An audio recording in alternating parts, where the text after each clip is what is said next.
Anyway, the part of that sentence I like is minors at a bachelor party. I just picture like the Snow White, like no, I picture like the Snow White, like we dig, like just one. I just thought a bunch of people that are under 21 years old at a bachelor party. Oh, you thought.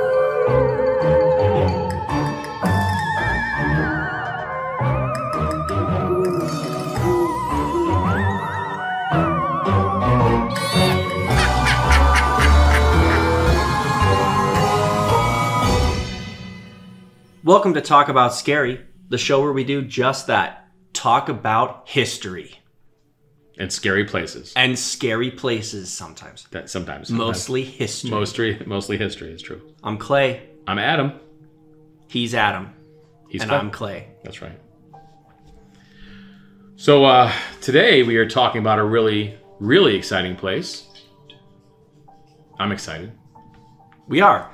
It's interesting. We've been doing a lot of hotels because of our stay at the Hotel Monte Vista, and it's been a while since we've done something like a cemetery.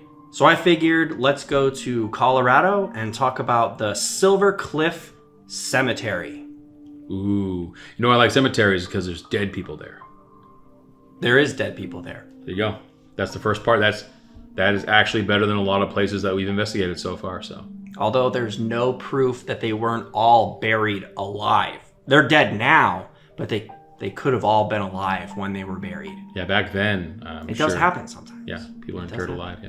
And this is a cemetery that is still in use today. It's owned and operated by the town of Silver Cliff. And it's interesting because the cemetery is actually split into two sections. One half is for Catholic burials, and the other half is for Protestant burials.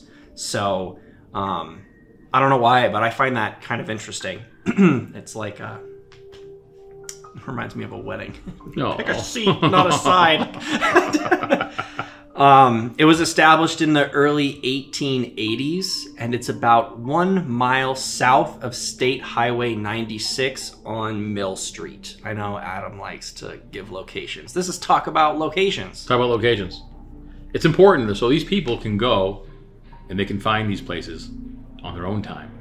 So if you live in Colorado and you want to go to Silver Cliff Cemetery, now you know where it is. And you can thank Clay for giving you the location. You're welcome. But don't disturb the grave site. Okay? Or if you do, go all out. Like there's no middle. Yeah. You either do it or you don't. Like the Joker from Batman 1 with Michael Keaton. Just all out. I guess. There's one big thing about this cemetery, though, that makes it haunted. Haunted. Brace yourselves. Is what's known as the lights, or specifically the blue lights of Silver Cliff.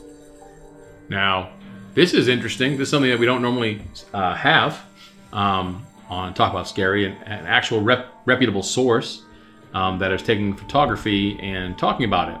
And in August 1969, National Geographic magazine, volume 136, number 2, did a report on it. So they actually saw the lights, and if you get that magazine and look, those lights are featured in that magazine at that time. And National Geographic, they're no slouches. No, they know like one thing or two, maybe. Yeah, they know, they do, they're reputable. So reputation to the max. I don't know where you're actually going to find that volume anymore, but I'm sure you could probably get a back issue if you want to check it out, or you can probably Google it, see if you can find it on the Google. But yeah, there's definite sightings of these lights that seem to be dancing around the gravestones once in a while. They're also described as what looks to be like a blue lantern, or even white spheres. And they kind of like bounce on the headstones. That's cool. Now I have a picture here, and it looks like some guy just flicked a bunch of water droplets onto his lens and took a picture. But I could be totally wrong. Which could happen, but there's an awful lot of pictures of it, and it seems to happen to a lot of people. So I don't know what you would do that for. There is kind of a scientific explanation as to what might be happening. We can get into that a little bit later. But right now, I'm going to dive into the legend. Because the sentence I'm about to say makes me giggle. The Legend of Silver Cliff Cemetery. A new movie by Overnight Pictures. On a dark night in 1882, after a bachelor party, 3 miners happened upon the cemetery. They discovered that all around them, blue and white lights were drifting freely, and so began years of curious visits from tourists and failed rationalization attempts from paranormal and scientific investigators alike. Anyway, the part of that sentence I like is miners at a bachelor party. I just picture like the Snow White, like I picture like the Snow White, like we dig, like just. I just thought a bunch of people that are under 21 years old at a bachelor party. Oh, you thought miners? Miners. Yeah. See, I was picturing like they have the helmets with the lights on, and they're like, "All right, guys, we gotta go get drunk because Joseph's getting married tomorrow. What? Pickaxes, ding, ding, ding, ding." Which is probably exactly what happened. And then they go to this cemetery on the way home, and it's like a raid. Well, the funny thing, too, is after looking at a lot of pictures, because there is a lot of pictures of this cemetery, and one of the interesting things is there's no bushes or trees around. It's very flat land. There's really pretty mountains in the background, but they're, 50 miles, I don't know. They're way back there. Snow-capped and everything. But the grass kept short, and it doesn't look like there's anything, like, for miles. So I don't know what kind of bachelor party these guys were attending, like what they were doing. How did they just stumble, into the cemetery? It's just sometimes the legends behind these hauntings, they're groovy. That was a good one. I don't know if I would say groovy. But the lights. The lights. The lights are pretty amazing. So lots of pictures, guys. I would suggest you look online. But there seems to be people that are tried to discount them as different things. I would try to fall upon those lines. So some people, some amateur scientists and the like, say that these are a normal phenomenon called wildfire, which normally appear in swamps and wet places. However, been to Colorado, there's no swamps in Colorado. It's a dry place. Unless there is. Yeah, not here though. There's not though. It's dry as hell. This is some high country up there. So I would say that's probably not what it is. But wildfire is pretty interesting stuff. Not like the stuff off of Game of Thrones. That stuff's not real, but this stuff could be real. And Game of Thrones is real. And then then you have St. Elmo's fire, which is the electricity that used to that accumulate on masts of ships, which people thought were spirits for a long time, and then they thought it was St. Elmo guiding them. But again, large orb of blue light glowing. So there's that. And of course, if you go in my bedroom and shut all the lights off, and Twitch gets in the bed, he'll have little orbs of sparks all around him. It's called static electricity. And this place is a dry place. So that could be it. Yeah, that's true. It could be your cat in the cemetery. It does usually happen on cloudy or misty days. So, I mean, it could be weather-based. Like if it's sunny out and it's not happening.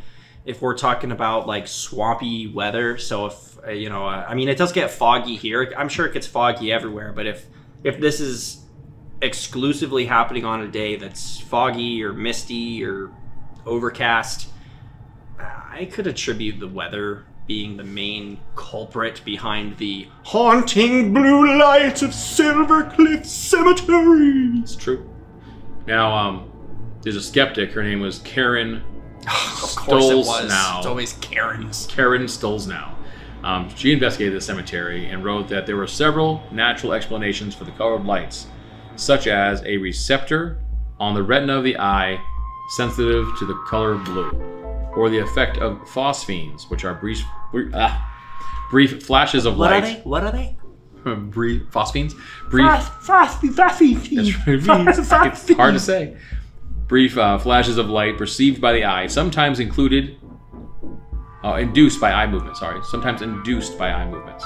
Well, is that the same thing? Because I'm seeing here that some people believe that the headstones emit phosphorescence, which is a type of light that appears over time without heat. Yeah, see, all this stuff... But no studies have been done. No. So, like, you can't verify anything. And if that's the case, then why are they only over the headstones? And if it was just your eyes doing it, that's what she said, that's your eyes doing it, then how the hell do they take pictures? Your camera's not an eyeball. Unless your camera's an eyeball. That's right. But it's not. Well, for over a century, the most popular idea was that these lights were the ghosts of people who were buried there. Now, I know you believe that's exactly what it is. Well, I feel like that's what everyone always says it is. But then these scientists come along and they're like, it's phosphorus faith for phosphorus faith. But why would it be only over phosphenes? Why isn't it just outside the cemetery? Like, is anyone like, oh, well, 1 mile down the street, you can see these lights too? Like, imagine for a second, like, I'm assuming the weather, the climate, like, everything is probably the same 100 feet outside of the cemetery. Sure. But it doesn't seem like these lights are coming from that. So either the headstones are really made with something that causes it. Appear to be made with different things. It seems like there's all sorts of different kinds of marble in there and everything. People tend to, like, follow the lights too. Like, maybe they're trying to say something to them or show them something. Like, it doesn't appear like it's just like dust like you might get in like a hotel hallway, where it's just quick, or you only see it on camera, or it's just there for a second. These lights, or will-o-wisps, if you will, tend to linger. There's actually a sign outside the cemetery too, warning people of to conduct themselves appropriately inside the cemetery. So this place has been visited a lot in history, and it asks them to show respect while they're there. So this isn't a one-off thing. This happens frequently, evidently, and there's just so much evidence of it. It says right here too that a lot of the headstones are made out of marble. Some are made out of iron, and there are a few that are actually made out of wood. So would you think, though, that any of those things would create lights? Adam made a funny. Oh, welcome back to Talk About Funny. All right. But would you actually think that any of those materials would cause the lights? I mean, iron maybe a little bit. But what would cause it? I could see, like, this chick, reflective Stolz surface. now is pretty much just telling you have eye floaties. That's Karen. We don't listen to Karens. Yeah. Your eye floaties. Which that's a real thing, and that could be happening, but to everybody that visits the cemetery. I got eye floaties right now.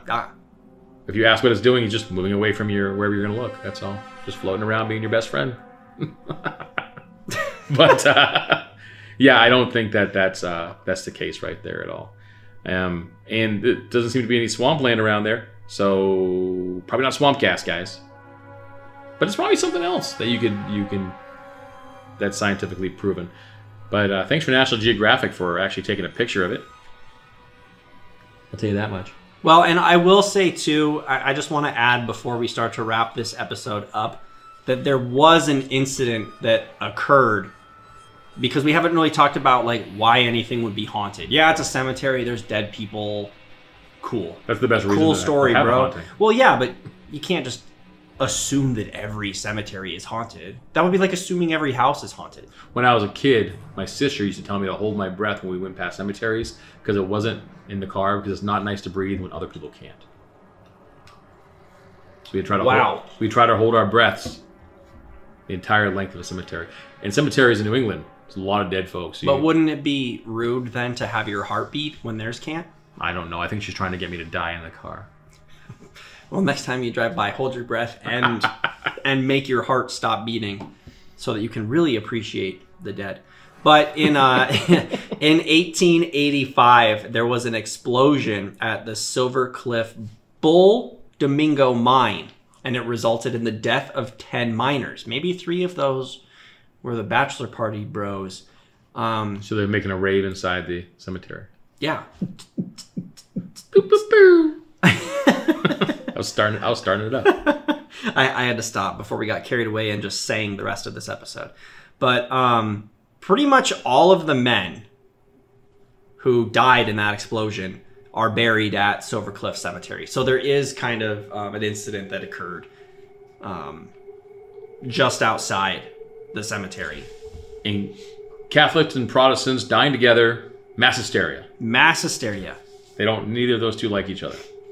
Well, and I thought it was interesting. It's probably not relevant necessarily, but while looking through the pictures, there is one that stands out while discussing the separation going on. Is central to this graveyard, smack dab right in the middle, there is a large standing white cross. And apparently it's a sight to behold when the moonlight hits it just right. But yeah, I mean, that could be it too. I don't know too much about cemetery and religions and like how normal it is to just be buried where you want and like maybe don't have the same thought as the person in the plot next to you. But I do think it's kind of interesting that it's like, you know, this side's Catholics, this side's Protestants, just it's separate. Yeah, I suppose so. I mean, maybe. Maybe. If we're incorrect, somebody please correct us, I suppose. Well, there it goes. You can actually see the, I mean, we can post one of the pictures if you'd like over on our Instagram page at Talk About Scary. That's totally fine. We could do that right now. And if you have any information about this cemetery at all, or have any pictures, please, you know, feel free to share. We would love to see them. You can message us at Talk About Scary on Instagram. That would be fantastic. You know, and do it for us, please. We would love to. We would love to be proven wrong. A lot of people that visit the cemetery too also say that there's a tension in the air that isn't present at other cemeteries that they've walked through. And I will say that, you know, a lot of the cemeteries that I've been in, I don't feel any tension. Usually it's almost like a calming sense that you get when you're in a cemetery. So that's interesting. Yeah, there's a cemetery by my house when I lived in Florida for a while, and I got to tell you that it was the best cemetery ever. We'd all just hang out in it all day long. It was like a park. We'd like play frisbee and stuff there. Castleberry, Florida. I mean, it's Florida, so whatever. But, I don't play frisbee or have picnics in the cemetery. It was a beautiful cemetery, it really was. And you know, all the dead folks are like way set back. They weren't up front, so it was nice. Oh, okay. So it was like a park. You're not like diving to like catch right on like the... No. We wouldn't do that. That's tasteless. And we'll post this picture. It's actually a fairly interesting picture. I kind of made fun of it. There's little orbs all around the ground and everything, and it's taken at night, so the saturation's really low. But there's a significant lot of them. And at first, I had said that they looked like someone threw some water on the droplets on the lens.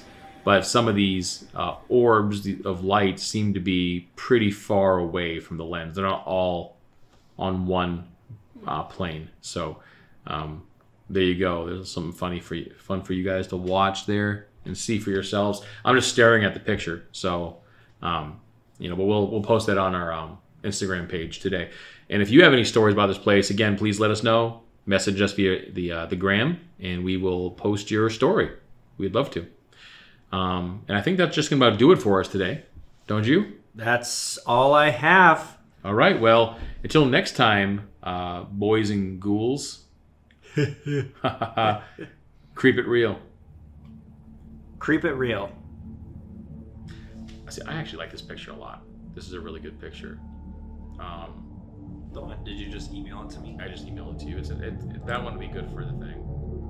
And of course, there's other ones that are just, you know,